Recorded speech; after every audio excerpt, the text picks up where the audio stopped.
Saya tidak pernah membayangkan bahwa hari Selasa di bulan Juli itu akan mengubah hidup saya selamanya. Hari itu dimulai seperti hari-hari biasa. Saya keluar pagi-pagi dari klinik saya di Jakarta setelah selesai menangani pasien-pasien terakhir di pagi hari. Cuaca sangat panas dan langit tampak seperti kain putih yang terbentang di atas kepala kami. Saya sedang mengemudi di jalan raya lama yang menghubungkan ibu kota dengan desa-desa di pedalaman. Ketika sesuatu membuat saya memperlambat laju kendaraan, beberapa meter dari jembatan tua ada dua sosok duduk di samping tiang listrik. Seorang wanita tua dengan gaun bermotif bunga yang sudah pudar, dan di sampingnya seorang pria lanjut usia dengan topi jerami. Keduanya dikelilingi tas-tas kain lusuh dan sebuah koper kecil yang tampaknya sudah mengalami hari-hari yang lebih baik. Ada sesuatu dalam pemandangan itu yang membuat hati saya sesak. Tidak biasa melihat orang-orang seusia itu berada di bawah terik matahari tanpa perlindungan apapun. Saya menghentikan mobil di pinggir jalan dan turun. Debu beterbangan dengan langkah-langkah saya dan ketika saya mendekat, saya bisa melihat wajah mereka dengan jelas. Wanita itu memiliki mata yang memerah dan pipi yang beralur air mata kering. Pria itu menatap tanah seolah mencari jawaban di aspal yang panas. "Selamat pagi," kata saya dengan suara lembut, berusaha tidak mengejutkan mereka. "Apakah kalian baik-baik saja? Apakah kalian membutuhkan bantuan?" Wanita itu mengangkat pandangannya perlahan dan di matanya saya melihat sesuatu yang menghancurkan jiwa saya. Campuran rasa malu, sakit, dan kepasrahan yang tidak seharusnya dipikul oleh manusia manapun. Ia butuh beberapa detik untuk menjawab dan ketika ia menjawab, suaranya terdengar seperti pecahan kaca yang hancur berkeping-keping. "Anak-anak kami meninggalkan kami di sini, dokter. Mereka bilang akan kembali, tapi sudah 2 jam berlalu dan mereka tidak kembali." Saya merasa napas saya tercekat. Bagaimana mungkin seseorang bisa meninggalkan orang tua mereka sendiri seperti itu? Pria di sampingnya akhirnya berbicara dengan suara serak, penuh dengan kesedihan tak terbatas. "Jangan repot-repot, Bu. Mereka akan datang atau mungkin tidak. Bagaimanapun juga, kami sudah menjadi beban bagi semua orang." Kata-kata itu menembus saya seperti jarum. Beban. Bagaimana bisa orang-orang yang telah memberikan seluruh hidup mereka untuk anak-anak mereka merasa seperti itu? Saya berlutut di depan mereka dan menggenggam tangan wanita itu di antara tangan saya. "Dengarkan baik-baik," kata saya sambil menatap mata mereka. "Kalian bukan beban bagi siapapun dan saya tidak akan membiarkan kalian di sini. Sekarang juga saya akan membawa kalian ke tempat yang aman." Pria itu ragu dan saya melihat di matanya jejak seseorang yang telah dikhianati berkali-kali sehingga tidak bisa lagi mempercayai siapapun. Tapi wanita itu menggenggam tangan saya dengan kekuatan yang tak terduga dan berbisik, "Terima kasih, Nak. Semoga Allah memberkahimu." Sebelum melanjutkan cerita yang akan membuat kalian terharu sampai menangis ini, jangan lupa berikan like dan tinggalkan komentar menceritakan dari negara mana kalian menyaksikan. Apakah kalian mengikuti dari Malaysia, Singapura, atau Indonesia? Kami akan sangat senang mengetahui dari mana kalian menonton, karena cerita-cerita ini untuk kita semua yang tahu apa arti cinta sejati dan nilai keluarga. Sekarang, mari kita lanjutkan apa yang terjadi setelahnya, karena apa yang saya temukan hari itu mengubah cara pandang saya terhadap dunia selamanya. Saya membantu mereka naik ke mobil dengan barang-barang seadanya mereka. Wanita itu berpegangan erat pada tas kain seolah menyimpan harta paling berharga di dunia. Pria itu membawa koper kecil itu dengan hati-hati berlebihan, dan saya perhatikan di dalam saku kemejanya ia membawa amplop kuning tua yang ia lindungi dengan lengannya. Selama perjalanan ke rumah sakit daerah Sukamaju, saya mencoba membuat mereka berbicara untuk mengalihkan perhatian dari rasa sakit. Mereka mengatakan nama mereka Ibu Aisyah dan Pak Rahman. Mereka telah menikah selama 53 tahun. Ia dulunya adalah guru sekolah dasar di desa hingga lututnya tidak lagi mengizinkannya berdiri sepanjang hari. Ia bekerja di konstruksi, membangun rumah dan gedung dengan tangannya sendiri, hingga punggungnya berkata, "Cukup." Mereka membesarkan 4 anak, memberi mereka pendidikan, nilai-nilai, dan semua cinta yang bisa diberikan 2 hati. Tapi 3 dari anak-anak itu ternyata merupakan cerminan terdistorsi dari apa yang mereka tanam. Hanya yang termuda, Siti, yang tinggal di luar negeri, menjaga kontak secara rutin. Ia mengirim uang ketika bisa dan menelepon setiap minggu tanpa gagal. Ketika berbicara tentangnya, Mata keduanya bersinar dengan kilau istimewa yang kontras dengan kesedihan mendalam yang mereka bawa. Kami tiba di rumah sakit dan sementara para perawat menangani Ibu Aisyah, yang dehidrasi dan dengan tekanan darah yang sangat tinggi, saya duduk di samping Pak Rahman di ruang tunggu. Ia masih berpegangan erat pada koper itu dan amplop yang ia simpan di dadanya. Pak Rahman, kata saya dengan lembut, bisakah Bapak ceritakan apa yang sebenarnya terjadi? Ia menarik napas panjang dan mulai menceritakan dengan suara terputus-putus. Kami tinggal bersama anak sulung kami Andi dan istrinya sejak 2 tahun lalu. Awalnya semuanya tampak baik-baik saja, tapi sedikit demi sedikit mulai ada celaan. Bahwa kami menghalangi, bahwa kami menghabiskan terlalu banyak, bahwa kami sudah tidak berguna lagi. Setiap hari adalah penghinaan baru. Dokter, mereka memperlakukan kami seolah kami adalah perabotan tua yang memakan tempat. Pagi ini Andi mengatakan akan membawa kami melihat kebun yang indah, di mana kami bisa hidup dengan tenang. Kami begitu bersemangat seperti anak-anak. Kami pikir akhirnya mereka menghargai kami. Kami naik ke mobil dengan barang-barang seadanya kami. Saudara-saudaranya, Budi dan Maya, mengikuti di belakang dengan mobil lain. Kami berhenti di sini dekat jembatan tua dan Andi bilang harus memeriksa ban. Ia meminta kami turun sebentar. Ketika kami sadar, kedua mobil sudah pergi. Kami menunggu dengan percaya mereka akan kembali. 1 jam berlalu, lalu 2 jam. Matahari membakar kami dan Ibu Aisyah mulai menangis. Saya berusaha menghiburnya, tapi di dalam hati saya hancur. Dokter, bagaimana bisa anak-anak yang kita besarkan dengan pengorbanan begitu besar melakukan ini? Air mata mengalir di pipinya yang keriput dan saya merasakan kemarahan yang membakar di dalam diri saya. Ini bukan hanya penelantaran. Ini adalah kekejaman murni. Saya berjanji akan membantu mereka dan bahwa anak-anak mereka tidak akan lolos begitu saja. Meskipun saat itu saya belum tahu bagaimana akan menepati janji itu. Selama hari-hari berikutnya saya mengunjungi Ibu Aisyah dan Pak Rahman setiap sore setelah bekerja. Saya membawakan mereka makanan rumahan, majalah, dan yang terpenting, teman. Mereka menceritakan kisah-kisah ketika mereka masih muda, bagaimana mereka bertemu di acara syukuran desa, kesulitan yang mereka lalui untuk membesarkan anak-anak mereka, rasa bangga yang mereka rasakan ketika masing-masing menyelesaikan pendidikan mereka. Ibu Aisyah mengajari saya merajut sambil menceritakan bagaimana ia menjahit pakaian anak-anak dari kain bekas, karena tidak ada uang untuk membeli kain baru. Pak Rahman bercerita tentang pagi-pagi buta di lokasi konstruksi, tentang kelelahan yang menumpuk di tulang-tulang, tapi yang menguap ketika tiba di rumah dan melihat wajah-wajah kecil anak-anaknya. Itu adalah cerita-cerita penuh cinta dan pengorbanan, dan setiap kata membuat saya semakin menyayangi mereka dan semakin membenci apa yang telah dilakukan anak-anak mereka sendiri kepada mereka. Suatu sore, sementara Ibu Aisyah tertidur setelah makan siang, Pak Rahman memberi isyarat agar saya mendekat. Ia mengeluarkan amplop kuning tua yang ia jaga dengan hati-hati dan meletakkannya di meja kecil di samping tempat tidur. Dokter Sari, katanya menggunakan nama saya untuk pertama kalinya. Anda adalah wanita yang baik dan saya tahu saya bisa mempercayai Anda. Yang saya simpan di sini penting, sangat penting, tapi saya belum bisa menunjukkannya kepada Anda. Saya hanya ingin Anda tahu bahwa ini ada dan bahwa ketika waktunya tiba, Anda akan tahu apa yang harus dilakukan. Kata-katanya membuat saya sangat penasaran, tapi saya menghormati keputusannya. Saya mengangguk dan meyakinkannya bahwa ia bisa mengandalkan saya untuk apapun yang ia butuhkan. Ia tersenyum dengan campuran lega dan sedih dan memasukkan kembali amplop itu ke saku dalam kemejanya.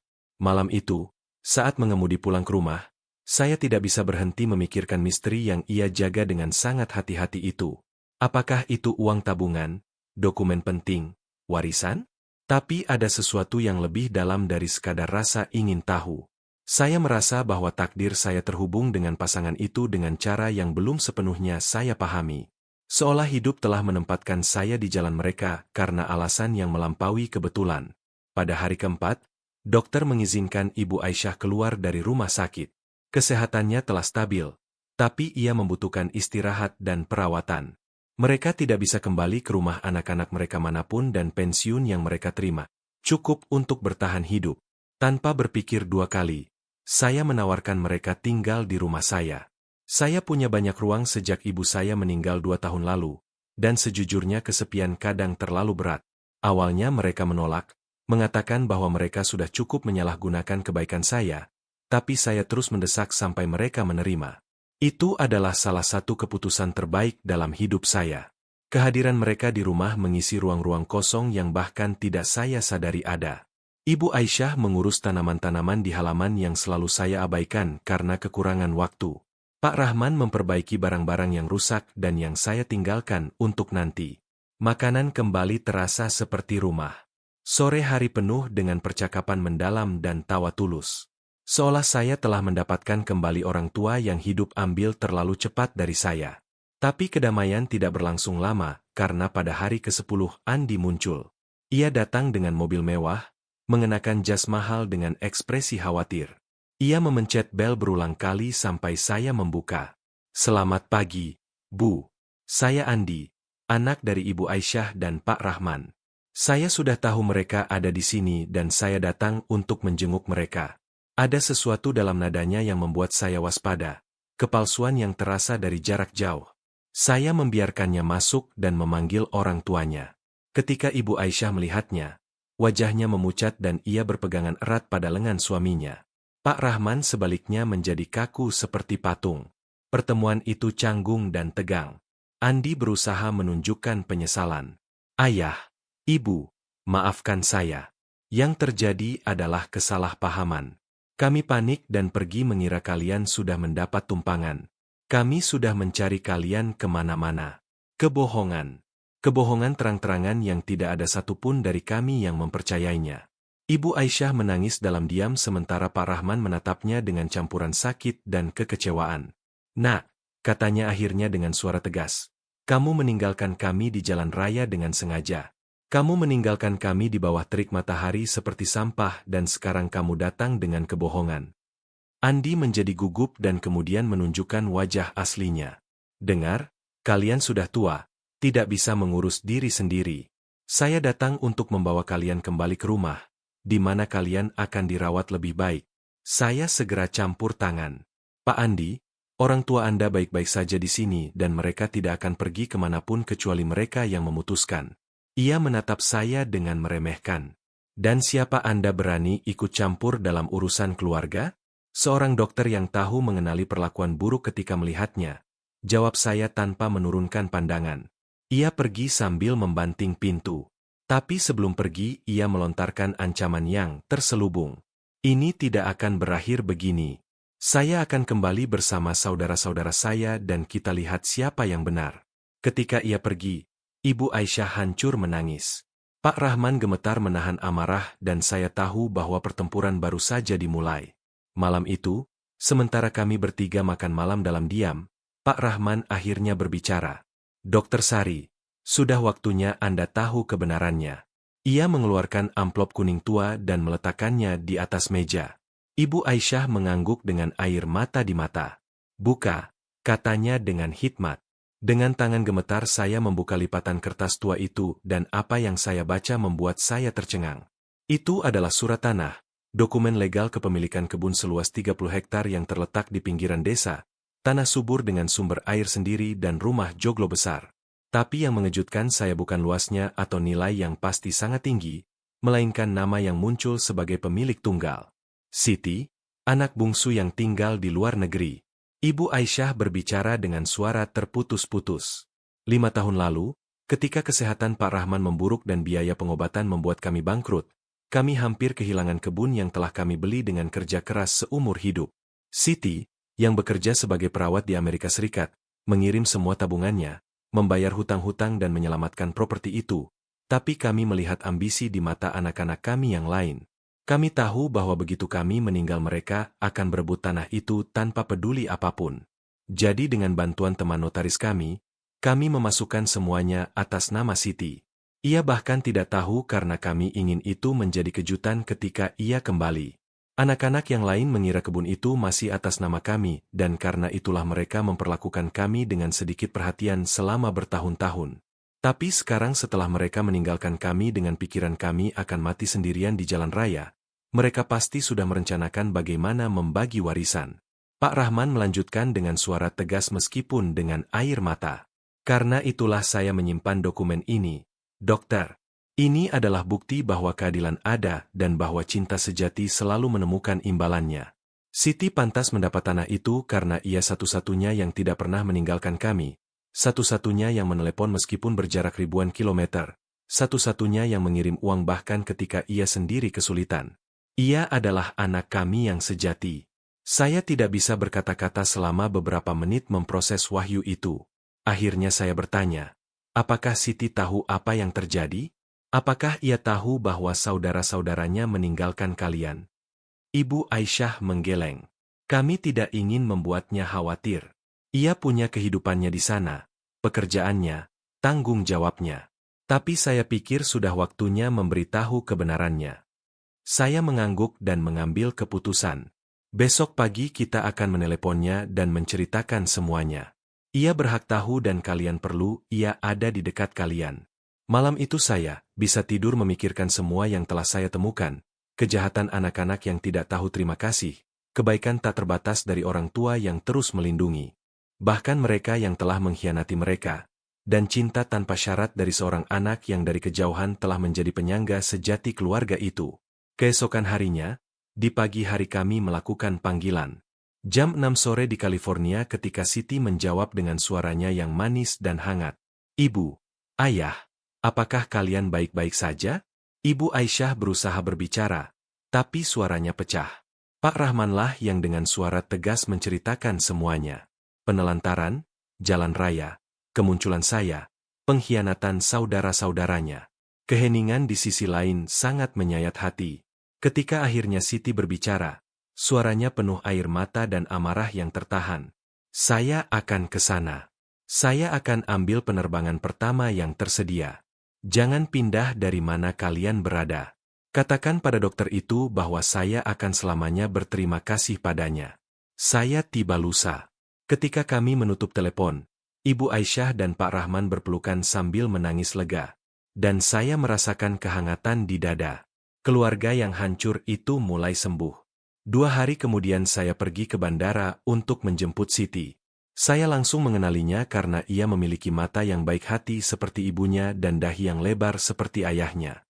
Ia adalah wanita berusia sekitar 40 tahun, sederhana, dengan rambut diikat kuncir kuda dan pakaian perjalanan yang nyaman. Ketika kami bertemu, ia mendekat dan memeluk saya seolah kami sudah saling kenal seumur hidup. Terima kasih, Dokter Sari, bisiknya di telinga saya. Anda menyelamatkan orang tua saya dan saya tidak akan pernah bisa membalas apa yang telah Anda lakukan. Tidak ada yang perlu disyukuri, jawab saya. Mereka menyelamatkan saya juga, meskipun mereka tidak tahu. Selama perjalanan ke rumah, ia bercerita tentang hidupnya di Amerika Serikat. Ia bekerja shift ganda di rumah sakit.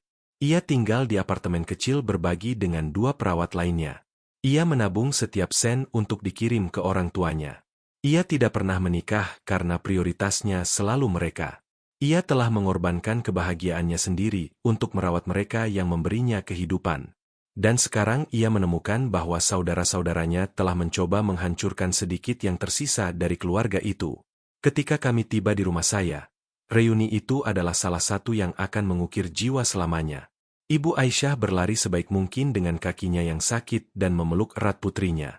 Pak Rahman menangis tanpa malu, memeluk keduanya.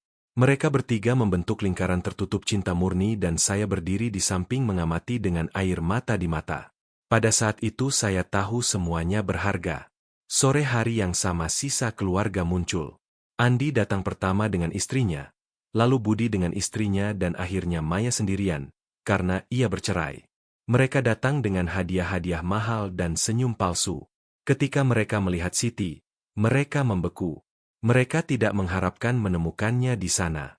Ia menatap mereka dengan dingin yang kontras dengan karakternya yang biasanya manis.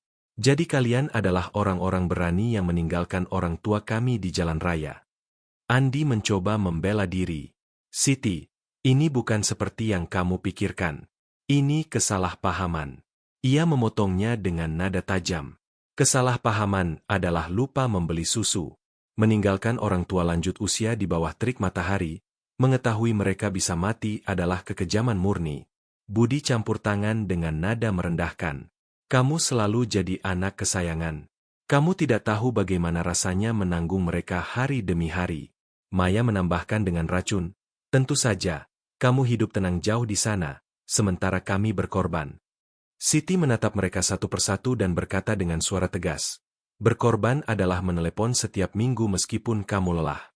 Mengirim uang meskipun cukup untuk makan. Melepaskan impianmu agar mereka baik-baik saja.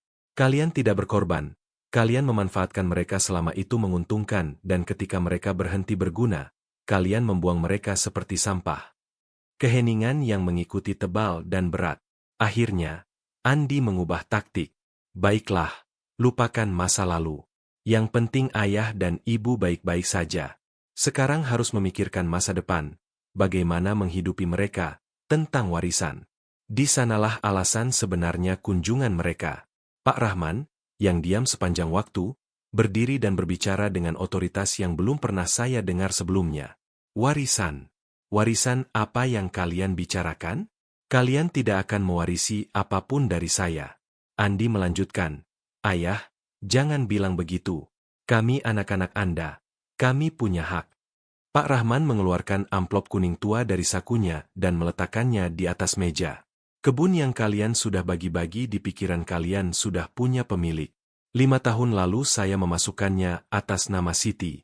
Ia satu-satunya yang pantas mendapat tanah itu, karena ia satu-satunya yang tidak pernah meninggalkan kami. Efek dari kata-kata itu menghancurkan. Andi menjadi merah karena marah. Itu tidak bisa legal. Anda sakit. Anda dimanipulasi. Budi berteriak menuntut bagiannya. Maya menangis karena marah, tapi Siti tetap tenang dan bertanya, kebun apa? Kalian bicara tentang apa? Ibu Aisyah menjelaskan dengan lembut seluruh cerita. Tanah, hutang, uang yang ia kirim, keputusan untuk melindungi warisannya. Siti terdiam terkejut. Saya tidak tahu apapun tentang ini, katanya akhirnya. Saya hanya ingin membantu mereka. Saya tidak mencari imbalan apapun. Karena itulah kamu yang pantas mendapatkannya, kata Pak Rahman dengan bangga. Karena kamu memberi tanpa mengharapkan menerima. Itulah kekayaan sejati, anakku. Ketiga saudara yang lain terus berteriak, mengancam dengan tuntutan hukum sampai saya mengusir mereka dari rumah saya. Jangan pernah menginjakan kaki di sini lagi, kata saya. Dan kalau kalian berani mengganggu orang tua kalian, saya akan memastikan secara pribadi seluruh desa tahu kalian orang seperti apa. Mereka pergi sambil mengumpat. Tapi saya tahu mereka akan kembali. Keserakahan tidak pernah menyerah dengan mudah. Hari-hari berikutnya adalah campuran aneh antara damai dan tegang. Siti tinggal di rumah saya membantu saya merawat orang tuanya. Di antara ia dan saya tumbuh persahabatan yang dalam dan tulus. Seolah kami saling kenal seumur hidup. Kami berbagi tugas, percakapan, tawa dan juga ketakutan. Suatu malam, sementara kami minum teh manis di dapur, setelah Ibu Aisyah dan Pak Rahman tertidur, Siti mengaku, Dokter Sari, kadang saya merasa bersalah karena pergi terlalu jauh. Kalau saya ada di sini, mungkin semua ini tidak akan terjadi. Saya menggenggam tangannya dan berkata, Siti, kamu melakukan apa yang harus kamu lakukan untuk maju dan kamu tidak pernah meninggalkan orang tuamu. Kamu menelepon mereka, mengirim uang, memikirkan mereka terus-menerus. Saudara-saudaramu tinggal dekat dan tetap saja memperlakukan mereka lebih buruk dari orang asing. Jarak fisik tidak menentukan cinta. Ia tersenyum dengan air mata di mata dan memeluk saya. Terima kasih atas semua yang telah Anda lakukan untuk keluarga saya. Anda adalah malaikat. Saya bukan malaikat, jawab saya. Saya hanya seseorang yang mengenali nilai ketika melihatnya. Malam itu kami menyegel persahabatan yang akan berlangsung selamanya. Tapi ketenangan tidak berlangsung lama, karena seminggu kemudian Andi muncul dengan pengacara. Mereka membawa kertas-kertas dan argumen yang disiapkan untuk menggugat pemberian kebun. Mereka mengklaim bahwa Pak Rahman tidak dalam keadaan sadar ketika menandatangani, bahwa ia dimanipulasi, bahwa surat tanah itu tidak sah. Pengacara itu adalah pria setengah baya, dengan jas abu-abu dan tas kulit, yang berbicara dengan nada sombong dari orang yang percaya hukum selalu di pihaknya. Pak Rahman, ia mulai, kami perlu memeriksa dokumen properti. Ada inkonsistensi yang harus diklarifikasi. Pak Rahman menatapnya dan menjawab dengan tenang. Satu-satunya inkonsistensi di sini adalah anak-anak yang saya besarkan. Pengacara Arif melanjutkan dengan teguh. Saya mengerti kemarahan Anda, tapi hukum jelas. Jika Anda tidak dalam kondisi mental yang memadai, saya segera campur tangan. Saya dokter dan bisa membuktikan bahwa Pak Rahman sangat jernih. Selain itu, notaris yang membuat surat tanah juga mencatat hal itu. Atau kalian akan mempertanyakan seorang profesional dengan 40 tahun pengalaman? Pengacara itu ragu-ragu. Andi memotong. Ini pencurian. Tanah itu milik seluruh keluarga. Siti, yang diam sepanjang waktu, akhirnya berbicara. Andi, kalau kamu begitu peduli keluarga, kamu tidak akan meninggalkan ayah dan ibu di jalan raya. Yang terjadi di sini adalah keadilan. Ayah melindungi apa yang menjadi miliknya dan menaruhnya di tangan orang yang terbukti pantas menerimanya. Budi, yang juga datang, berteriak. Kamu selalu jadi favorit. Anak sempurna yang tidak pernah salah. Siti berdiri dan menghadapinya. Favorit tidak. Bertanggung jawab ya. Sementara kalian khawatir mewarisi, saya khawatir menjaga mereka tetap hidup. Diskusi meninggi sampai Ibu Aisyah memukul meja dengan keras. Kekuatan yang tak terduga untuk lembutannya. Cukup, teriaknya dengan air mata mengalir di pipinya. Cukup sudah. Selama bertahun-tahun saya menanggung penghinaan kalian, pelecehan kalian, kurangnya rasa hormat kalian karena kalian anak-anak saya dan seorang ibu selalu memaafkan. Tapi ini terlalu banyak. Kalian membiarkan kami mati di jalan raya. Kalian mengerti apa artinya itu? Kalian menghukum kami mati karena keserakahan dan sekarang kalian datang menuntut hak. Kalian tidak punya malu. Maya mencoba mendekati ibunya. Ibu, maafkan kami. Kami melakukan kesalahan. Ibu Aisyah menghentikannya dengan tangan. Kesalahan adalah melupakan tanggal. Yang kalian lakukan adalah mencoba membunuh kami. Dan jangan datang dengan air mata palsu karena saya tidak mempercayainya lagi. Kata-kata itu jatuh seperti vonis akhir. Pengacara mencoba mengatakan sesuatu lagi, tapi Pak Rahman berdiri dan dengan suara tegas memerintahkan mereka. Keluar dari sini, keluar dari pandangan dan hidup kami.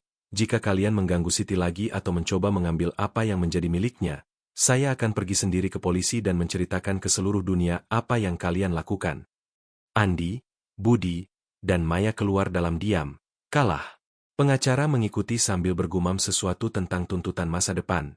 Tapi kami semua tahu itu ancaman kosong. Ketika mereka pergi, suasana di rumah berubah sepenuhnya. Seolah awan gelap pergi dan akhirnya cahaya masuk. Malam itu kami makan malam berlima. Ibu Aisyah, Pak Rahman, Siti, anak kecilnya yang berusia 6 tahun yang tiba sehari sebelumnya dari California, dan saya. Itu makan malam sederhana sup ayam kampung, nasi putih, dan ayam rebus, tapi penuh dengan cinta dan rasa syukur. Anak itu yang bernama Raffi bertanya dengan polosnya, "Nenek, mengapa kamu menangis kalau kita semua bersama dan bahagia?" Ibu Aisyah memeluknya dan berkata, "Saya menangis karena bahagia, sayangku. Saya menangis karena kadang ketika semuanya tampak hilang, Allah mengirim malaikat untuk menyelamatkan kami." Ia menatap saya saat mengatakannya dan saya menggeleng. Malaikatnya adalah putrimu, Ibu Aisyah. Saya hanya melakukan apa yang akan dilakukan siapapun yang punya hati. Malam itu, setelah menidurkan Raffi, Siti dan saya keluar ke halaman. Langit berbintang dan udara segar membawa aroma melati. Ia mengaku telah mengambil keputusan. Saya akan kembali ke Indonesia selamanya. Orang tua saya membutuhkan saya dan saya membutuhkan mereka. Selain itu, saya sudah lelah hidup jauh dari tanah air saya. Saya bilang itu keputusan yang berani dan benar. Dan pekerjaanmu? Tanya saya. Saya akan mendapat sesuatu di sini, jawabnya. Saya perawat yang baik dan selalu ada rumah sakit yang membutuhkan staf. Selain itu, saya punya kebun yang bahkan tidak saya tahu ada. Mungkin saya bisa melakukan sesuatu dengan tanah itu, menanam, bercocok tanam, memberi masa depan yang lebih baik untuk anak saya. Saya mengusulkan membantunya dengan prosedur dan kontak yang mungkin ia butuhkan, dan ia menerima dengan berterima kasih. Kami menyegel komitmen kami dengan pelukan. Dan saya tahu pada saat itu bahwa keluarga itu telah menemukan jalan kembali ke kebahagiaan. Minggu-minggu berlalu dan hidup menemukan ritme yang damai. Siti mendapat pekerjaan di rumah sakit tempat saya bekerja. Kami mulai bekerja sama di shift yang sama dan menemukan bahwa kami membentuk tim yang sangat baik. Sementara itu, Ibu Aisyah dan Pak Rahman memulihkan kekuatan hari demi hari. Cinta putri mereka dan kedamaian yang mereka temukan di rumah saya membuat keajaiban pada kesehatan mereka. Pak Rahman kembali berjalan tanpa tongkat dan Ibu Aisyah mendapatkan kembali kilau di matanya. Kami memutuskan mengunjungi kebun terkenal yang telah menyebabkan begitu banyak kehebohan. Suatu Sabtu pagi kami semua pergi bersama di mobil saya. Melalui jalan tanah yang mengarah ke sana, perjalanan berlangsung hampir 1 jam, tapi setiap menit berharga. Ketika kami tiba saya tercengang. Properti itu indah. 30 hektar tanah subur dengan sungai kecil yang melintasinya, pohon-pohon buah di mana-mana, tanah datar sempurna untuk bercocok tanam. Dan di tengahnya rumah joglo besar dengan atap genteng merah. Perlu perbaikan, tapi strukturnya solid. Siti turun dari mobil dan berdiri menatap semua itu dengan air mata di mata. Ini milik saya? Tanyanya tidak percaya. Pak Rahman meletakkan tangannya di bahu putrinya dan berkata dengan bangga, "Ini milikmu, anakku. Kami membelinya 25 tahun lalu dengan gaji yang saya dapatkan di konstruksi. Kami bermimpi pensiun di sini, ibumu dan saya, menanam sayuran, memelihara ayam, hidup damai di tahun-tahun terakhir kami, tapi hidup membawa kami ke jalan lain. Sekarang tempat ini milikmu untuk mewujudkan impianmu sendiri." Ibu Aisyah menambahkan, "Dan ketika kami tidak ada lagi, ini akan menjadi rumah anakmu, warisan cinta, bukan keserakahan." Siti memeluk orang tuanya dan mereka bertiga menangis bersama. Saya menjauh sedikit untuk memberi mereka privasi dan memanfaatkan untuk menjelajahi properti dengan Raffi kecil. Anak itu berlari di antara pohon-pohon dengan gembira. "Lihat, Dokter Sari, ada mangga dan jambu dan itu jeruk. Di sini saya bisa punya anjing dan bermain sepanjang hari." Kegembiraannya menular dan untuk pertama kalinya dalam waktu lama saya merasa hidup punya makna, bahwa semua rasa sakit dan ketidakadilan yang kami hadapi berharga untuk mencapai momen kebahagiaan sempurna ini. Kami kembali bergabung dengan yang lain dan menemukan Pak Rahman membuka pintu rumah dengan kunci tua dan berkarat. Kami semua masuk dengan hati-hati karena tidak tahu dalam kondisi apa interior setelah sekian lama ditinggalkan. Tapi untuk kejutan kami, rumah itu dalam kondisi lebih baik dari yang diharapkan. Perabotan ditutup dengan kain putih yang Ibu Aisyah mulai buka dengan bantuan Siti. Muncul sofa kayu mulia, meja makan besar, kursi-kursi antik tapi solid, lemari dengan piring-piring keramik yang dilukis dengan tangan. Semuanya punya pesona barang-barang yang dibuat untuk bertahan, untuk diwariskan, untuk menceritakan kisah. Kami menjelajahi kamar-kamar. Ada 4 kamar tidur luas dengan jendela besar yang membiarkan sinar matahari masuk. Dapur punya tungku kayu kuno tapi fungsional. Lantainya ubin merah yang dibuat dengan tangan, masing-masing sedikit berbeda dari yang lain. Tempat itu bernafas sejarah dan cinta. Jelas telah dibangun dengan dedikasi dan kasih sayang. Siti berdiri di tengah ruang utama, berputar perlahan untuk menyerap setiap detail. "Saya akan merestorasi rumah ini," katanya dengan tekad. "Saya akan membawa orang tua saya ke sini agar mereka hidup di tahun-tahun terakhir mereka di tempat yang selalu mereka impikan. Dan Raffi akan tumbuh berlari di ladang ini, belajar mencintai tanah, mengetahui dari mana ia berasal." Pak Rahman dan Ibu Aisyah saling menatap dengan mata bersinar. "Nak, kamu tidak harus melakukan itu," kata Ibu Aisyah. "Kami baik-baik saja di mana kami berada." Siti menggeleng. "Saya harus melakukannya. Ibu, kalian pantas hidup damai, dikelilingi keindahan dan ketenangan setelah semua yang kalian derita. Selain itu, ini selalu impian kalian dan saya akan mewujudkannya." Pada saat itu saya merasakan gelombang emosi menembus dada saya. Wanita yang telah berkorban begitu banyak itu, sekarang bersedia berkorban lebih banyak lagi untuk kebahagiaan orang tuanya. Saya mendekatinya dan berkata, "Siti, saya akan membantu. Saya kenal tukang batu yang jujur, tukang kayu yang terampil, tukang listrik yang terpercaya. Bersama-sama kita akan merestorasi rumah ini dan mengubahnya menjadi rumah yang pantas orang tuamu dapatkan." Ia memeluk saya erat dan berbisik, "Terima kasih, kakak, karena itu yang kamu bagi saya sekarang, seorang kakak." Kata-kata itu menyegel ikatan yang waktu tidak akan pernah putuskan. Bulan-bulan berikutnya adalah kerja keras tapi memuaskan. Setiap akhir pekan kami pergi ke kebun dan bekerja pada perbaikan. Saya menyewa pekerja terbaik yang saya kenal dan mengawasi secara pribadi setiap detail. Siti menggunakan sebagian tabungannya dan saya juga berkontribusi tanpa ia tahu, mengatakan pada pekerja untuk menagih lebih sedikit dari yang disepakati dan membayar selisihnya sendiri. Rumah mengambil kehidupan sedikit demi sedikit. Kami mengecat dinding dengan warna-warna hangat, memperbaiki atap, memasang sistem air bersih, memperbaiki instalasi listrik, merestorasi lantai ubin, mengamplas dan memvernis perabotan antik, menanam bunga di halaman dan pohon-pohon baru yang akan memberi keteduhan dan buah. Ibu Aisyah dan Pak Rahman datang bersama kami dan meskipun tidak bisa melakukan pekerjaan berat, mereka mengurus tugas-tugas yang lebih halus. Ia menjahit tirai baru dengan kain berwarna-warni. Ia memperbaiki pagar kayu dengan keterampilan yang masih dimiliki tangannya. Raffi juga membantu dengan caranya, mengumpulkan batu, membersihkan alat, membawa air segar untuk pekerja. Sabtu-Sabtu itu menjadi hari-hari paling bahagia dalam hidup kami. Kami bekerja di bawah matahari, tertawa, berbagi makanan sederhana duduk di rumput dan di akhir hari merenungkan matahari terbenam dari teras sambil merencanakan apa yang akan kami lakukan minggu depan. Saya tidak pernah merasa bagian dari keluarga sejati sampai saat itu. Orang tua saya sendiri meninggal ketika saya masih muda dan saya tidak punya saudara. Saya membangun hidup saya di sekitar karir saya, tapi selalu ada kekosongan yang tidak bisa diisi apapun. Sekarang kekosongan itu telah berubah menjadi kelengkapan. Saya punya Ibu Aisyah sebagai ibu yang saya kehilangan, Pak Rahman sebagai ayah bijaksana yang membimbing saya, Siti sebagai kakak yang tidak pernah saya miliki, dan Raffi sebagai keponakan yang mengisi segalanya dengan kegembiraan. Kami adalah keluarga yang dipilih bukan karena darah, tapi karena cinta, dan itu membuatnya lebih kuat lagi. Tapi tidak semuanya kebahagiaan, karena Andi, Budi, dan Maya tidak menyerah. Mereka menyewa pengacara lain dan mengajukan tuntutan formal, mengklaim bahwa pemberian kebun itu penipuan. Sidang dijadwalkan 3 bulan kemudian dan kami semua tahu itu akan menjadi pertempuran sulit. Namun, kami punya sesuatu yang mereka tidak miliki. Kami punya kebenaran di pihak kami. Suatu sore, sementara kami bekerja di kebun, datang surat tercatat.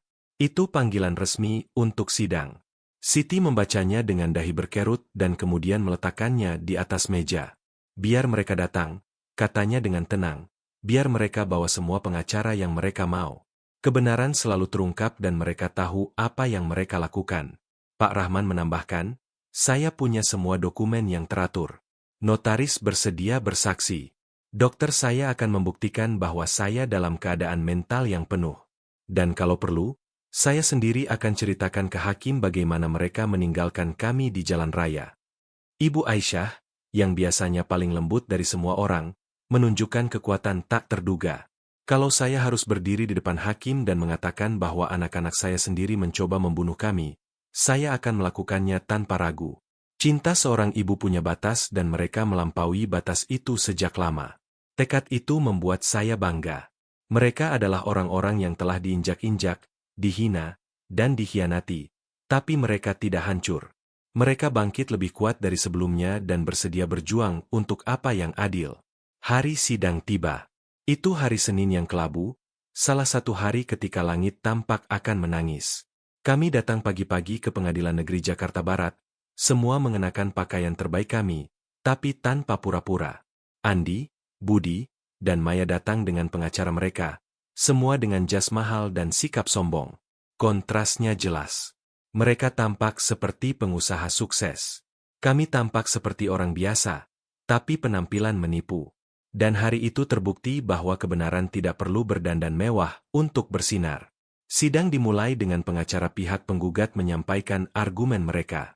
Mereka mengklaim bahwa Pak Rahman dimanipulasi oleh Siti, yang menurut mereka memanfaatkan ketidakhadirannya untuk mendapat perhatian orang tua. Mereka bilang pemberian itu dilakukan ketika orang tua sakit dan rentan, bahwa ia tidak punya nasihat hukum yang memadai, bahwa itu tindakan balas dendam terhadap anak-anak yang lebih tua. Setiap tuduhan lebih absurd dari sebelumnya, tapi pengacara menyampaikannya dengan keyakinan begitu besar sehingga sesekali saya khawatir. Namun, ketika giliran kami tiba, semuanya berubah. Pertama bersaksi notaris Pak Hendra, seorang pria berusia 70 tahun dengan reputasi sempurna di desa. Ia menjelaskan dengan sangat detail bagaimana surat tanah dibuat. Ia mengonfirmasi bahwa Pak Rahman sangat jernih, bahwa ia menyatakan kehendaknya dengan cara yang jelas dan bebas, bahwa ia menjelaskan alasannya untuk meninggalkan kebun kepada Siti. Ia bahkan menyebutkan bahwa itu tanpa keputusan yang adil dan beralasan baik. Kemudian bersaksi Dr. Fajar, yang telah merawat Pak Rahman selama sakitnya. Ia menyajikan catatan medis yang menunjukkan bahwa orang tua itu tidak pernah kehilangan kemampuan mentalnya, bahwa ia adalah orang yang koheren, sadar, dan mampu mengambil keputusan. Lalu giliran saya. Saya berdiri dan dengan suara tegas menceritakan seluruh kisah dari awal. Bagaimana saya menemukan Ibu Aisyah dan Pak Rahman ditinggalkan di jalan raya. Bagaimana saya membawa mereka ke rumah sakit. Bagaimana saya menjadi dukungan mereka ketika anak-anak mereka sendiri membuang mereka. Saya menggambarkan kondisi mereka ketika saya menemukannya. Dehidrasi Ibu Aisyah, syok emosional keduanya, rasa malu dan sakit di wajah mereka. Saya juga ceritakan bagaimana Andi, Budi, dan Maya muncul minggu-minggu kemudian berpura-pura khawatir, tapi sebenarnya hanya mencari warisan. Hakim mendengarkan dengan penuh perhatian sambil mencatat. Ketika saya selesai bersaksi, pengacara pihak penggugat mencoba mendiskreditkan saya. "Nona dokter," katanya, dengan nada merendahkan, "bukankah benar bahwa Anda telah diuntungkan secara ekonomi dari situasi ini, bahwa Anda menjalin hubungan dekat dengan keluarga ini mengharapkan imbalan?" Saya menatap matanya langsung dan menjawab, "Pak pengacara, saya dokter dengan klinik yang mapan dan pendapatan stabil. Saya tidak perlu diuntungkan dari siapapun. Yang saya lakukan karena saya melihat dua manusia dalam bahaya dan karena saya punya hati nurani. Sesuatu yang tampaknya klien Anda kehilangan sejak lama. Jika saya menjalin hubungan dekat dengan keluarga ini, itu karena saya menemukan di dalamnya nilai-nilai yang langka di dunia ini. Cinta sejati, rasa hormat, rasa syukur, hal-hal yang uang tidak bisa beli dan yang klien Anda tidak akan pernah mengerti." Keheningan di ruangan itu mutlak. Pengacara tidak tahu harus menjawab apa dan kembali ke kursinya dengan kalah. Kemudian tiba saat yang kami semua tunggu. Ibu Aisyah dan Pak Rahman bersaksi bersama.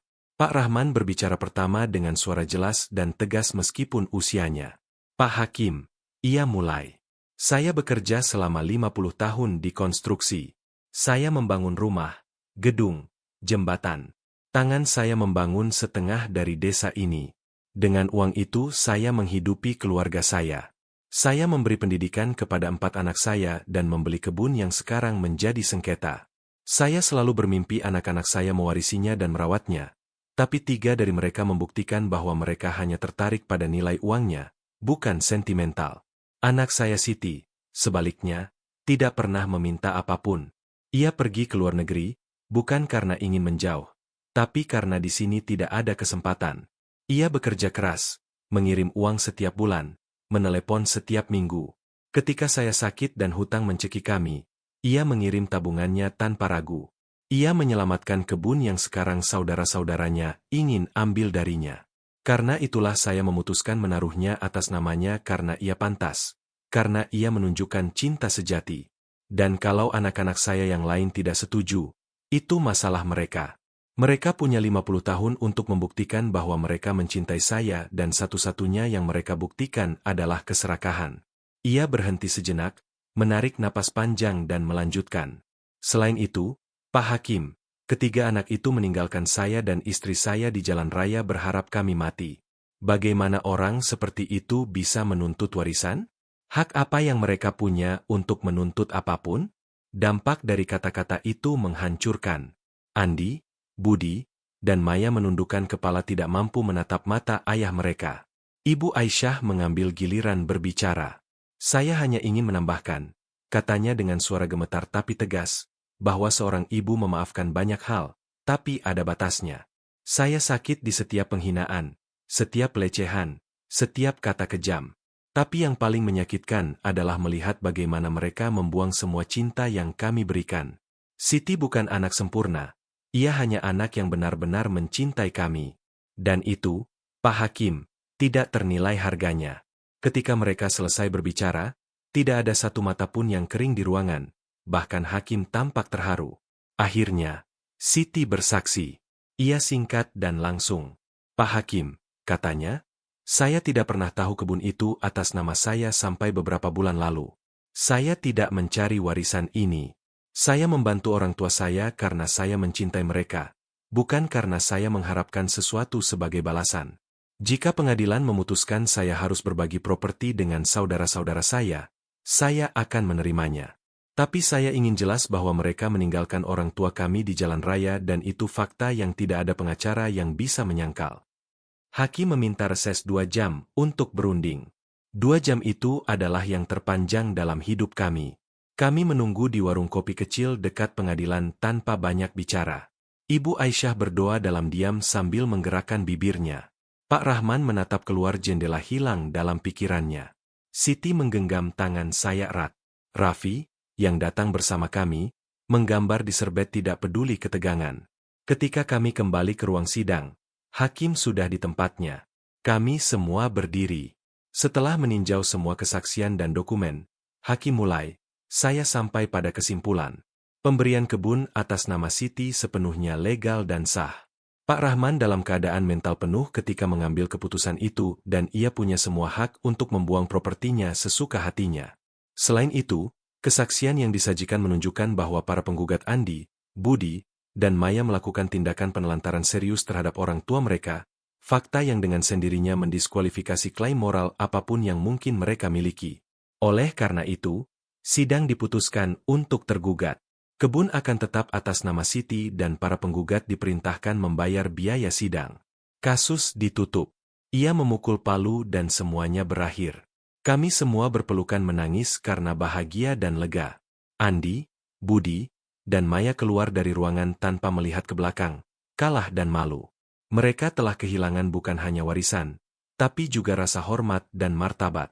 Di luar pengadilan kami merayakan dengan diam-diam. Ini bukan waktu untuk pamer, tapi untuk bersyukur. Pak Rahman memeluk Siti dan berkata, "Saya bangga padamu, Nak." Ibu Aisyah menambahkan, "Keadilan Allah tidak pernah gagal." Saya hanya tersenyum berpikir bahwa memang keadilan telah menang dan bahwa cinta telah mengalahkan keserakahan. Bulan-bulan yang mengikuti adalah rekonstruksi dalam segala hal. Kami menyelesaikan restorasi rumah di kebun dan itu menjadi indah.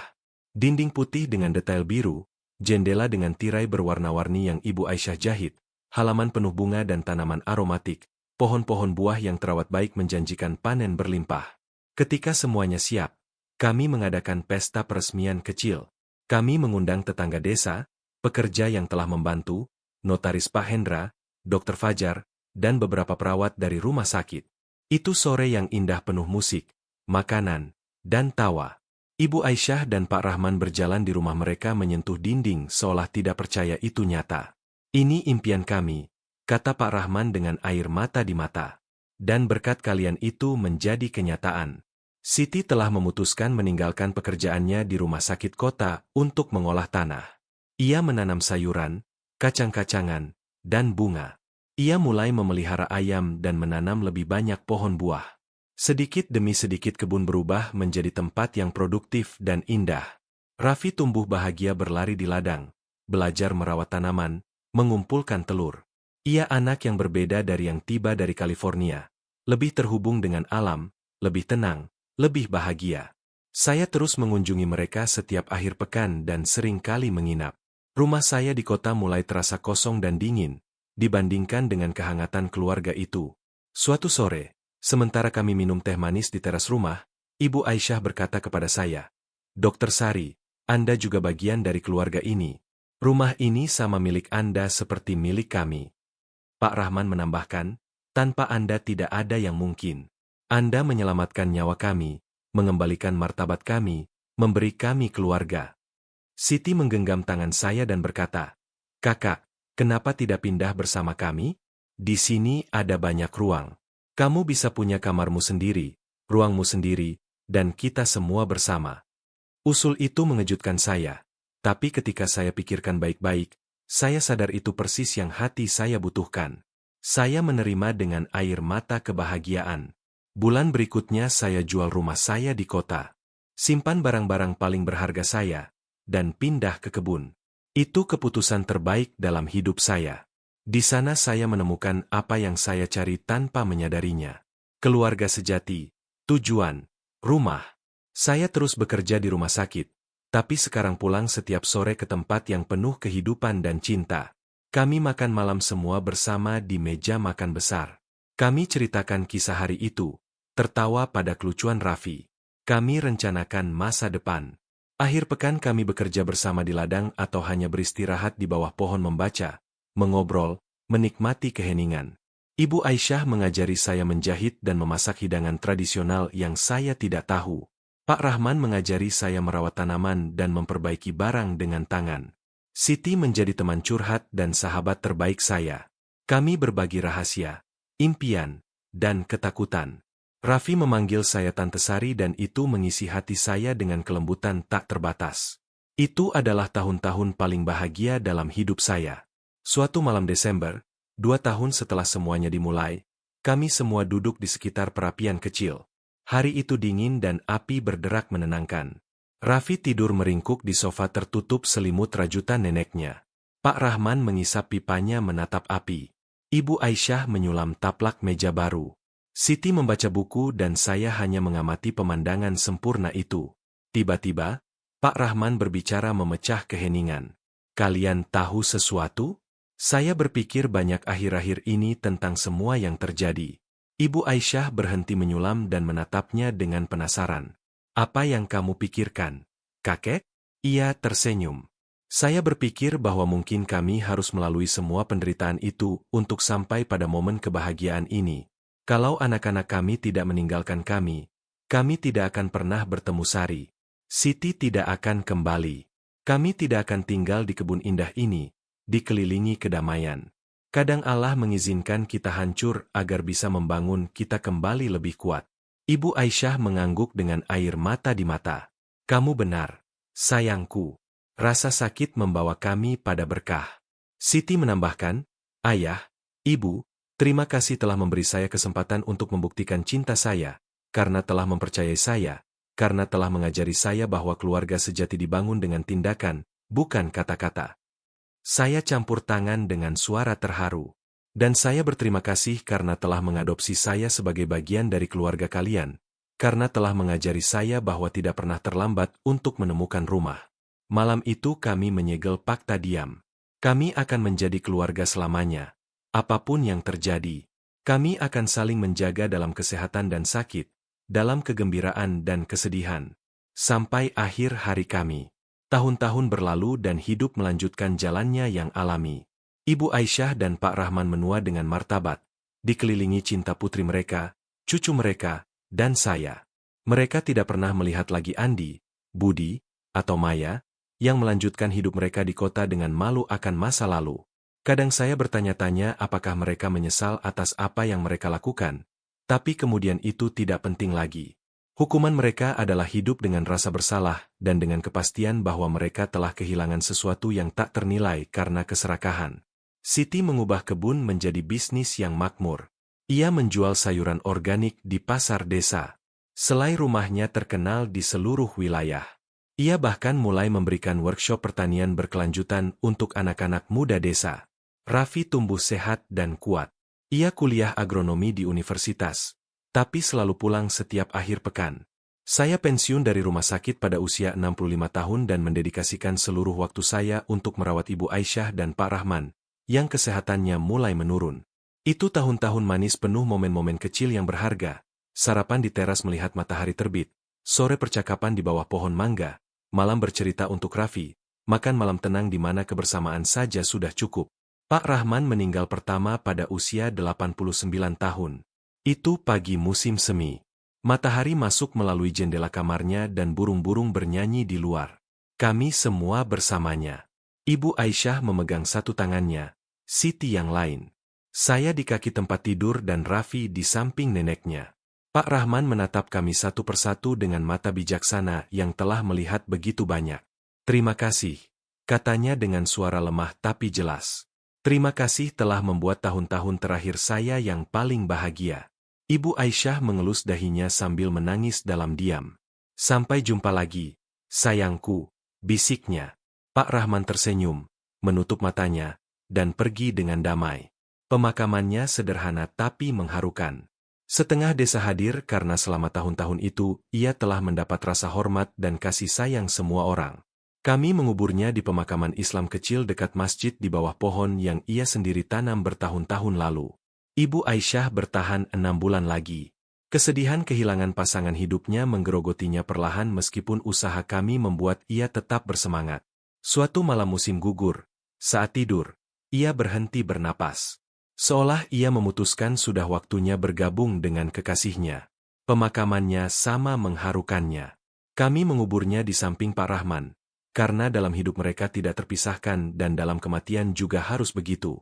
Setelah kehilangan keduanya, rumah terasa kosong untuk sementara waktu, tapi sedikit demi sedikit hidup terus berjalan sebagaimana seharusnya.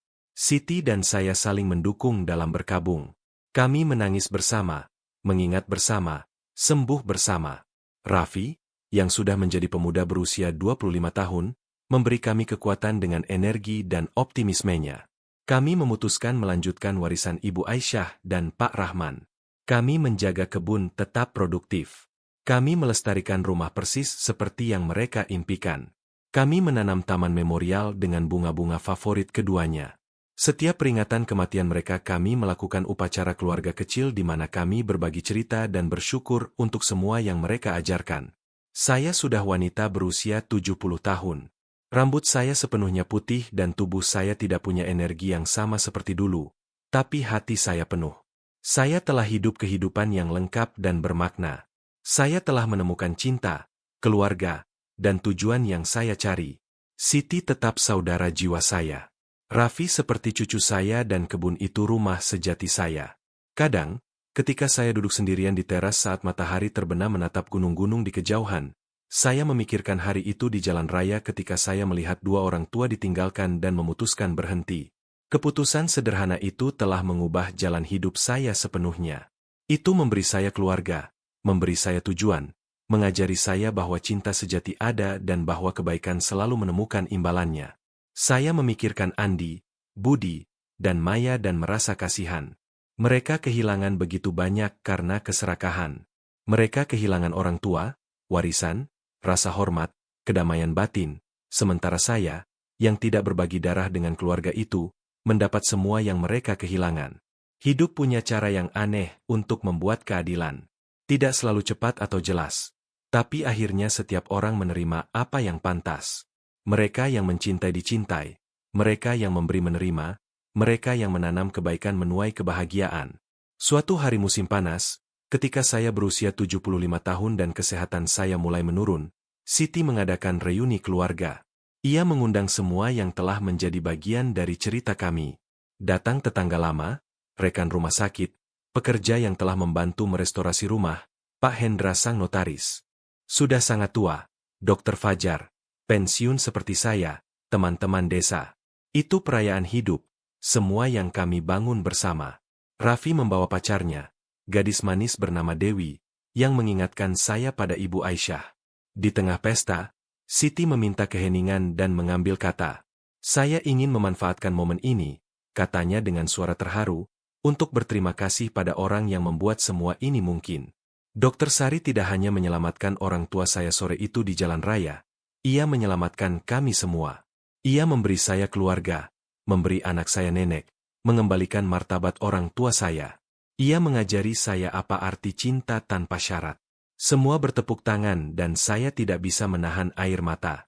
Saya berdiri dengan susah payah, bersandar pada tongkat saya, dan menjawab, saya tidak menyelamatkan siapapun. Kalian yang menyelamatkan saya. Kalian memberi saya apa yang paling saya butuhkan. Cinta. Rasa memiliki tujuan. Keluarga ini mengajari saya bahwa tidak pernah terlambat untuk memulai lagi, bahwa cinta sejati tidak bergantung pada darah, tapi pada hati, bahwa keadilan, meskipun terlambat, selalu datang, dan bahwa kebaikan selalu punya imbalannya. Raffi mendekat dan memeluk saya. Tante Sari, katanya, kamu adalah bukti bahwa masih ada malaikat di bumi. Saya menggeleng sambil tersenyum. Saya bukan malaikat, Raffi. Saya hanya wanita yang memutuskan melakukan yang benar dan keputusan itu memberi saya kehidupan paling indah yang bisa saya bayangkan. Pesta berlanjut sampai malam. Ada musik, makanan, tarian, dan banyak cerita yang dibagikan. Ketika semua pergi dan tinggal kami, Siti, Raffi, Dewi, dan saya, duduk di teras di bawah bintang-bintang, saya merasakan kedamaian yang dalam. Saya telah hidup dengan baik, mencintai dengan baik, meninggalkan warisan kebaikan. Itu semua yang penting. Saya meninggal setahun kemudian, juga di pagi musim semi, seperti Pak Rahman. Saya dikelilingi keluarga pilihan saya. Siti memegang tangan kiri saya, Raffi yang kanan. Dewi di kaki tempat tidur menangis pelan. Pikiran terakhir yang melintas di benak saya adalah rasa syukur. Saya bersyukur kepada Allah karena menempatkan saya di jalan raya itu hari Juli. Saya bersyukur telah diberi keberanian untuk berhenti. Saya bersyukur untuk setiap momen yang dibagikan dengan keluarga luar biasa itu. Visi terakhir saya sebelum menutup mata adalah gambaran Ibu Aisyah dan Pak Rahman, muda lagi, tersenyum, menunggu saya, dan saya tahu saya pulang. Saya dikubur di pemakaman di samping mereka, karena begitu saya minta dalam wasiat saya. Saya ingin beristirahat di samping orang-orang yang telah menjadi keluarga sejati saya. Di batu nisan saya, Siti menulis kalimat sederhana tapi bermakna. Di sini beristirahat Sari, wanita yang berhenti. Kata-kata itu mengatakan segalanya. Hidup saya bermakna karena di momen krusial saya memutuskan berhenti alih-alih terus lewat. Saya memutuskan membantu alih-alih mengabaikan. Saya memutuskan mencintai alih-alih menutup hati. Bertahun-tahun kemudian, ketika Siti sudah nenek dan Raffi punya cucu sendiri, cerita itu terus diceritakan. Anak-anak duduk di sekitar nenek buyut mereka dan meminta ia ceritakan lagi bagaimana keluarga terbentuk. Siti dengan suara gemetar karena usia, tapi tegas dalam emosi, menceritakan semuanya dari awal. Ia berbicara tentang penelantaran, rasa sakit di jalan raya, dokter yang muncul seperti keajaiban, perjuangan untuk keadilan, tahun-tahun bahagia di kebun. Anak-anak mendengarkan dengan mata terbuka lebar dan di akhir selalu bertanya hal yang sama. Nenek buyut. Dan apa yang terjadi dengan paman-paman jahat? Siti tersenyum dengan sedih.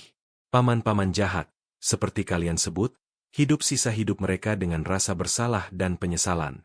Mereka tidak pernah bahagia karena uang yang mereka cari tidak membawa kedamaian. Mereka belajar terlambat bahwa ada hal lebih penting dari kekayaan, cinta, keluarga, martabat. Tapi saat itu sudah terlambat. Mereka kehilangan semua yang penting. Dan pelajaran moralnya. Anak-anak? Tanya seorang cicit. Siti menarik napas panjang dan menjawab, pelajaran moralnya adalah kalian harus selalu memperlakukan orang tua kalian dengan cinta dan rasa hormat, bahwa kalian tidak boleh membiarkan keserakahan menghancurkan yang paling suci yang kalian miliki, bahwa kalian harus seperti Tante Sari yang berhenti ketika orang lain akan terus lewat, bahwa kalian harus memilih cinta di atas uang, kebaikan di atas kekejaman, keadilan di atas kenyamanan. Itu pelajaran yang orang tua saya dan Tante Sari ajarkan kepada saya dan yang saya ajarkan kepada kalian. Kebun tetap menjadi jantung keluarga selama beberapa generasi. Raffi mewarisinya dan merawatnya dengan cinta yang sama seperti ibunya. Ketika ia menua, ia memberikannya kepada anak sulungnya, yang juga menghargai dan melindunginya. Setiap generasi belajar ceritanya, tahu pengorbanannya, memahami warisannya. Rumah tetap hampir sama seperti yang Ibu Aisyah dan Pak Rahman impikan, dengan beberapa perbaikan modern, tentu saja, tapi mempertahankan esensinya. Taman memorial, tempat abu bunga-bunga favorit kakek nenek beristirahat, dijaga sempurna. Setiap musim semi mekar dalam ledakan warna yang tampak merayakan kehidupan. Koper tua yang Pak Rahman jaga dengan hati-hati disimpan di lemari kaca di ruang utama bersama dengan amplop kuning tua yang berisi surat tanah kebun, bukan karena nilai materialnya, tapi karena apa yang diwakilinya. Itu simbol keadilan, cinta sejati, dan pentingnya melindungi apa yang adil. Pengunjung yang datang ke rumah selalu bertanya tentang benda-benda itu. Dan kemudian dimulai lagi kisah bagaimana keluarga yang hancur dibangun kembali lebih kuat dari sebelumnya. 50 tahun berlalu sejak hari itu di jalan raya dan cerita itu telah menjadi legenda di desa. Orang-orang berbicara tentang Ibu Aisyah dan Pak Rahman sebagai contoh martabat, tentang Siti sebagai model cinta anak, tentang Sari sebagai bukti bahwa kebaikan ada, dan tentang Andi, Budi, dan Maya sebagai peringatan tentang apa yang terjadi ketika keserakahan menghancurkan jiwa. Beberapa orang mengatakan bahwa sesekali di malam bulan purnama bisa dilihat 3 sosok duduk di teras rumah tua, 2 orang tua berpegangan tangan dan seorang wanita berambut putih yang menemani mereka. Para skeptis menganggapnya sebagai imajinasi atau bayangan pohon. Tapi mereka yang percaya pada sesuatu yang lebih tahu itu Ibu Aisyah, Pak Rahman, dan Sari, yang terus menjaga keluarga yang mereka bentuk, terus mengawasi kebun yang telah menjadi saksi begitu banyak rasa sakit dan kegembiraan, terus mengingatkan setiap generasi baru bahwa cinta selalu menang pada akhirnya. Dan sekarang setelah kalian mendengar cerita lengkap ini sampai akhir, saya ingin bertanya sesuatu yang sangat penting. Pernahkah kalian berhenti membantu seseorang yang membutuhkan? Apakah kalian seperti Dokter Sari, yang memutuskan menghentikan mobilnya alih-alih terus maju? Atau mungkin kalian seperti Siti, yang meskipun jauh tidak pernah meninggalkan orang tuanya? Atau mungkin kalian kenal seseorang yang mengalami situasi serupa penelantaran atau pengkhianatan keluarga? Ceritakan di komentar karena saya suka membaca cerita dan pengalaman kalian. Setiap komentar yang kalian tinggalkan penting bagi saya dan saya baca dengan perhatian. Selain itu, jika kalian sampai di sini dan cerita ini menyentuh hati kalian dengan cara yang istimewa, tinggalkan kata kunci yaitu cinta sejati. Cukup tulis cinta sejati di komentar tanpa menjelaskan apa-apa lagi. Itu cara kami tahu siapa yang benar-benar melihat cerita lengkap dan siapa yang tinggal sampai momen akhir ini bersama kalian. Saya janji akan membalas setiap komentar dengan hati, karena kalian adalah alasan saya terus berbagi cerita-cerita ini yang mengingatkan kita apa yang benar-benar penting dalam hidup. Dan jika kalian belum berlangganan channel, tolong lakukan sekarang. Tekan tombol berlangganan dan aktifkan lonceng agar kalian tidak melewatkan cerita-cerita berikutnya, karena saya punya banyak lagi untuk dibagikan. Cerita tentang kehidupan, tentang mengatasi masalah, tentang cinta dan keadilan, seperti ini. Cerita yang mengajari kita bahwa tidak pernah terlambat untuk melakukan yang benar, bahwa keluarga sejati dipilih dengan hati, bukan dengan darah, bahwa kebaikan selalu menemukan imbalannya, meskipun kadang terlambat datang. Ingat juga untuk memberi like video ini karena itu sangat membantu saya agar lebih banyak orang bisa menemukan cerita-cerita ini dan mungkin seseorang yang sedang mengalami situasi sulit menemukan harapan dalam kata-kata ini. Mungkin seseorang yang merasa ditinggalkan atau dikhianati membaca ini dan mengerti bahwa mereka tidak sendirian, bahwa ada cahaya di ujung terowongan, bahwa hidup selalu memberi kita kesempatan kedua ketika kita tidak mengharapkannya. Sebelum berpamitan, saya ingin meninggalkan beberapa refleksi akhir tentang cerita yang baru saja kita bagikan. Pertama, usia tidak boleh menjadi alasan untuk memperlakukan seseorang dengan penghinaan atau seolah mereka beban. Ibu Aisyah dan Pak Rahman adalah orang-orang berharga, penuh pengalaman, kebijaksanaan, dan cinta. Mereka pantas mendapat rasa hormat dan perawatan, bukan penelantaran. Kedua, kekayaan sejati bukan dalam properti atau uang, tapi dalam hubungan yang kita bangun. Andi, Budi, dan Maya kehilangan yang paling berharga yang mereka miliki karena mengejar harta benda. Ketiga, jangan pernah meremehkan kekuatan tindakan kebaikan. Ketika Sari memutuskan berhenti sore itu, ia tidak tahu ia mengubah bukan hanya hidup dua orang tua, tapi juga hidupnya sendiri. Isyarat sederhana kasih sayang berubah menjadi keluarga utuh dan warisan yang akan bertahan beberapa generasi. Keempat, keadilan, meskipun kadang terlambat, selalu datang. Mungkin tidak segera, mungkin kita harus berjuang untuknya, tapi pada akhirnya kebenaran selalu terungkap dan setiap orang menerima apa yang pantas. Kelima, pengampunan kuat, tapi tidak berarti membiarkan mereka terus menyakiti kita. Ibu Aisyah dan Pak Rahman memaafkan anak-anak mereka untuk kedamaian batin mereka sendiri, tapi mereka juga menetapkan batas dan melindungi apa yang adil. Pengampunan bukan sinonim naif atau mengizinkan penyalahgunaan. Keenam, keluarga sejati dibuktikan di saat-saat sulit, bukan di masa baik.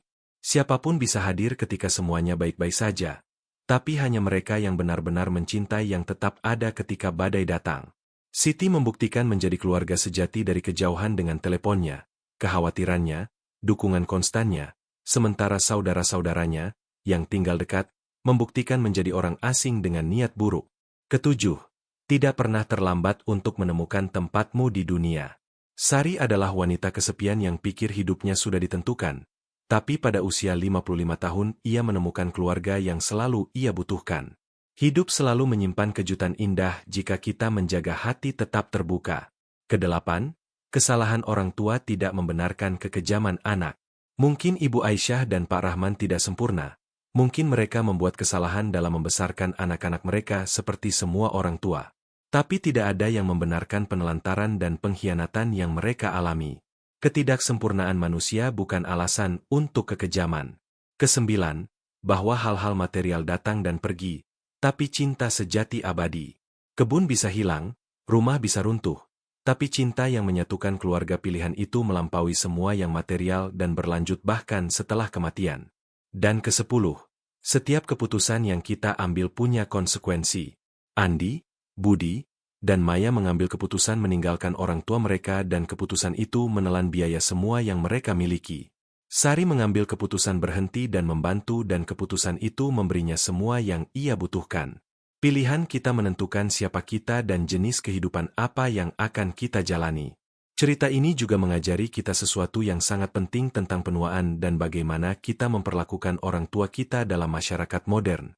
Kita hidup dalam budaya yang sering membuang orang yang lebih tua, yang melihat mereka sebagai beban alih-alih sebagai harta kebijaksanaan dan pengalaman.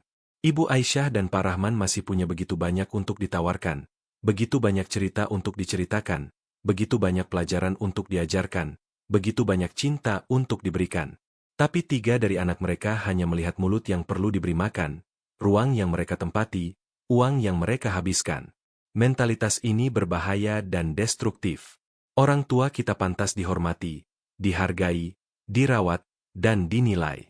Mereka memberi kita kehidupan, membesarkan kita, mengorbankan impian mereka untuk impian kita.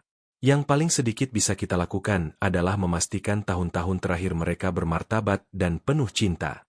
Selain itu, pikirkan contoh yang kita berikan kepada anak-anak kita sendiri ketika kita memperlakukan orang tua kita dengan buruk.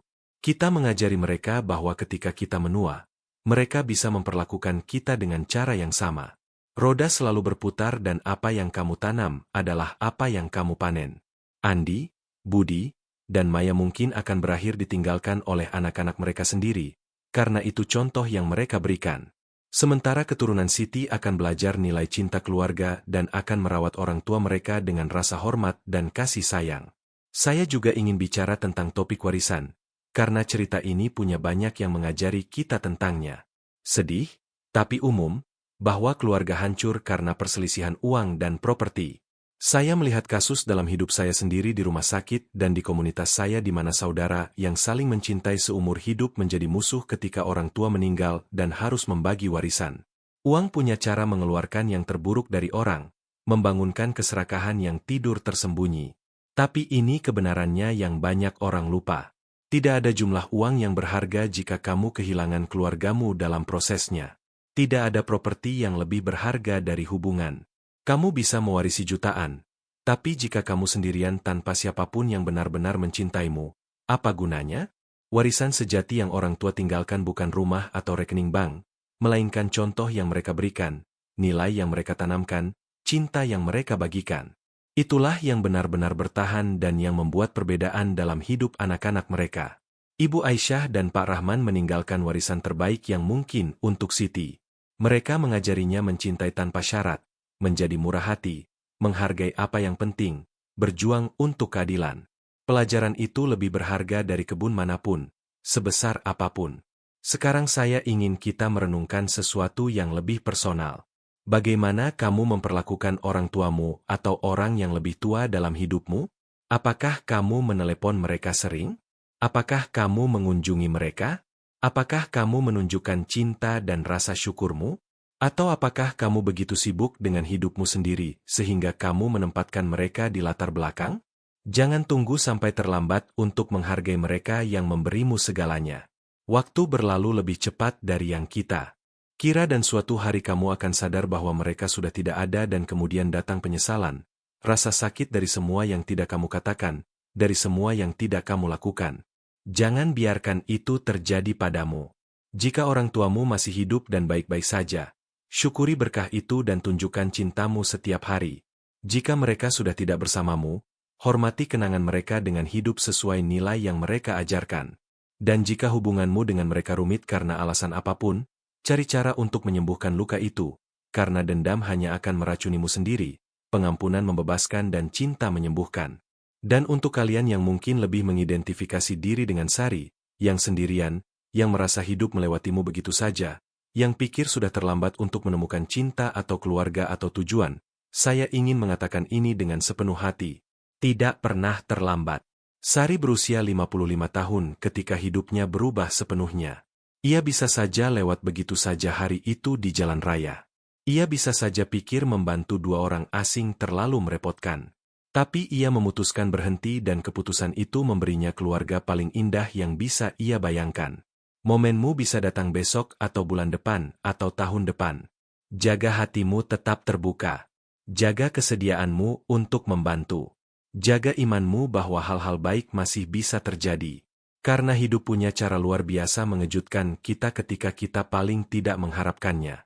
Kadang takdir menempatkan kita di tempat yang benar, pada waktu yang benar, dan yang perlu kita lakukan hanyalah punya keberanian untuk mengatakannya, keberanian untuk berhenti, keberanian untuk mengulurkan tangan. Cerita ini juga mengingatkan kita pentingnya rasa syukur. Ibu Aisyah dan Pak Rahman tidak pernah berhenti bersyukur atas apa yang Sari lakukan untuk mereka. Rasa syukur mereka tulus, konstan, dan dalam. Di dunia di mana kita sering menganggap segalanya biasa, di mana kita mengharapkan orang lain melakukan sesuatu untuk kita tanpa menghargainya, sikap mereka menyegarkan dan indah. Rasa syukur adalah salah satu emosi paling kuat yang ada. Ia mengubah hubungan, menyembuhkan luka, dan melipat gandakan kegembiraan. Ketika kamu bersyukur, kamu mengakui nilai dari apa yang kamu terima dan menghormati yang memberinya kepadamu. Selain itu, rasa syukur membuatmu lebih bahagia karena memfokuskanmu pada apa yang kamu miliki alih-alih apa yang kurang. Praktikkan rasa syukur setiap hari. Syukuri hal-hal kecil, matahari yang terbit setiap pagi, makanan di mejamu, atap di atas kepalamu, orang-orang yang mencintaimu. Ketika kamu memupuk hati yang bersyukur, kamu menarik lebih banyak berkah ke hidupmu. Saya juga ingin menyoroti peran sangat penting yang dimainkan persahabatan antara perempuan dalam cerita ini. Hubungan antara Sari dan Siti fundamental untuk penyembuhan dan kebahagiaan keduanya. Mereka menjadi saudara bukan karena darah, tapi karena hati. Mereka saling mendukung di saat-saat sulit, merayakan bersama kemenangan, berbagi kehidupan. Perempuan membutuhkan koneksi mendalam itu dengan perempuan lain. Kita butuh persahabatan di mana kita bisa rentan, di mana kita saling mengerti tanpa kata, di mana kita saling menopang ketika dunia goyah. Jika kamu punya teman seperti itu, rawatlah mereka seperti harta karun. Dan jika kamu belum punya, jaga hatimu tetap terbuka, karena mereka akan datang pada waktu yang tepat. Persaudaraan antara perempuan adalah kekuatan kuat yang bisa mengubah hidup. Akhirnya saya ingin bicara tentang warisan. Kita semua akan mati suatu hari. Itu kebenaran yang tak terelakkan. Tapi yang bisa kita kontrol adalah apa yang kita tinggalkan. Apa yang akan mereka ingat tentang kita? Dampak apa yang kita punya dalam hidup orang lain? Andi, Budi, dan Maya akan meninggalkan warisan rasa malu, keserakahan, dan pengkhianatan. Keturunan mereka akan tahu cerita bagaimana mereka meninggalkan orang tua mereka dan akan membawa noda itu. Ibu Aisyah, Pak Rahman, Sari, dan Siti, sebaliknya, meninggalkan warisan cinta, kebaikan, keadilan, dan martabat. Keturunan mereka menceritakan kisah mereka dengan bangga dan berusaha hidup sesuai nilai-nilai itu. Warisan apa yang kamu bangun dengan hidupmu? Apa yang akan mereka katakan tentangmu ketika kamu sudah tidak ada? Akankah mereka mengingatmu karena berapa banyak uang yang kamu miliki atau berapa banyak cinta yang kamu berikan? Karena kesuksesan profesionalmu atau karena kebaikanmu pada orang lain? Ini pertanyaan penting yang kita semua harus tanyakan pada diri sendiri, karena jawabannya menentukan bagaimana kita hidup setiap hari.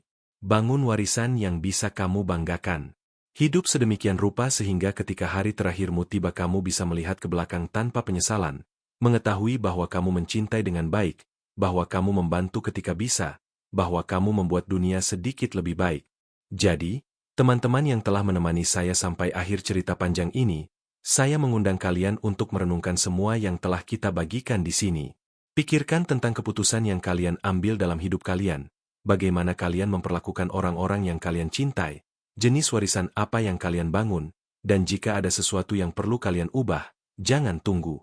Lakukan sekarang. Telepon orang tua kalian jika kalian masih punya mereka. Peluk anak-anak kalian. Maafkan siapa yang perlu kalian maafkan. Bantu siapa yang bisa kalian bantu. Cintai dengan sepenuh hati, tanpa takut, tanpa cadangan, karena hidup terlalu singkat untuk disia-siakan pada hal-hal yang tidak penting dan pada akhirnya hanya tinggal cinta yang kita berikan dan terima. Itulah satu-satunya yang benar-benar penting. Ingat selalu bahwa kalian berharga, bukan karena apa yang kalian miliki, tapi karena siapa kalian. Bahwa kalian pantas mendapat cinta, rasa hormat, dan martabat tanpa peduli usia kalian, bahwa tidak pernah terlambat untuk memulai lagi, bahwa kebaikan selalu punya imbalannya, bahwa keadilan, meskipun terlambat, selalu datang, dan bahwa cinta sejati, cinta yang tidak meminta apapun sebagai balasan, cinta yang memberi tanpa mengharapkan menerima, cinta itu adalah kekuatan paling kuat di alam semesta. Sekarang saya berpamitan dengan kalian, tapi sebelumnya saya ingin berterima kasih dari hati atas keberadaan kalian di sini bersama saya selama seluruh cerita ini. Saya tahu itu panjang, tapi setiap kata punya tujuan. Setiap momen punya pelajaran. Saya harap sesuatu dari yang kita bagikan di sini telah menyentuh hati kalian, menggerakkan sesuatu di dalam diri kalian. Jangan lupa tinggalkan komentar kalian menceritakan bagaimana pendapat kalian tentang cerita ini.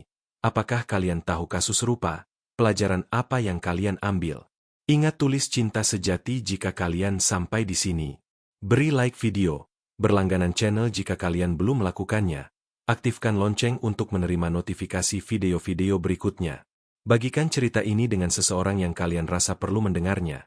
Mungkin ibumu, kakakmu, temanmu, karena cerita-cerita ini untuk dibagikan, untuk mengingatkan kita apa yang benar-benar penting dalam hidup.